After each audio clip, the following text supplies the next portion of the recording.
Hello, good evening. My name is Oscar Mohan. I'm here with my wife Lizette Hello. and my daughter Camilla. Hi. Now, who here has kids, cousins, nieces, nephews? Now, we've all experienced a little kid eating stuff that they're not supposed to. But have you ever thought to yourself, what if this was actually part of their diet, and what problem can it bring? Now, we sometimes believe that when a child is biting or chewing on things, it's completely normal. But what we do fail to see is that this can actually come with underlying conditions. Now, as a father of three, from time to time, I would see my own kids picking up a toy, putting it in their mouth, or getting a marker and doing the same.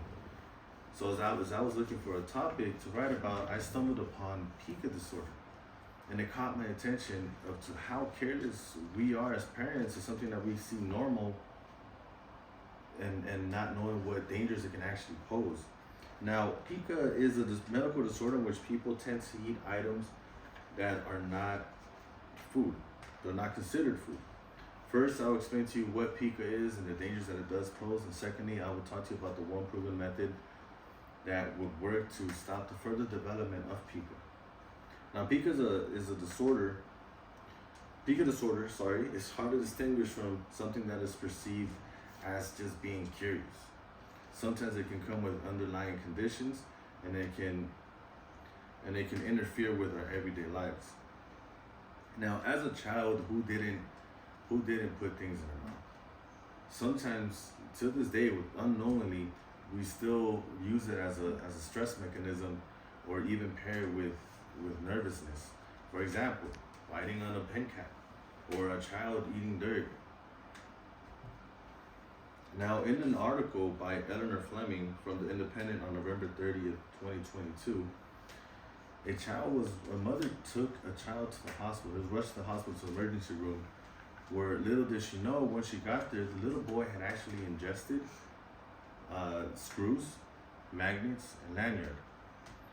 Now, the mother always thought of this condition, or not condition, but this things to be normal with the little boy, and he was eventually going to grow out of it. Now, don't get me wrong, sometimes it can be a little too late where the person can actually pass away.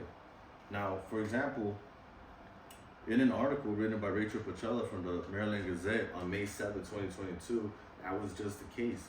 A little boy had passed away. Now, the school that he was attending failed to provide a one-on-one supervisional aid that would help him with his disability. The school did know about his developmental disability, which is autism, and present pica.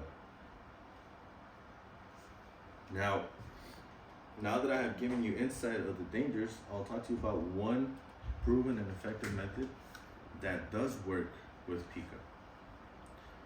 Although it can be costly, it always has a positive outcome.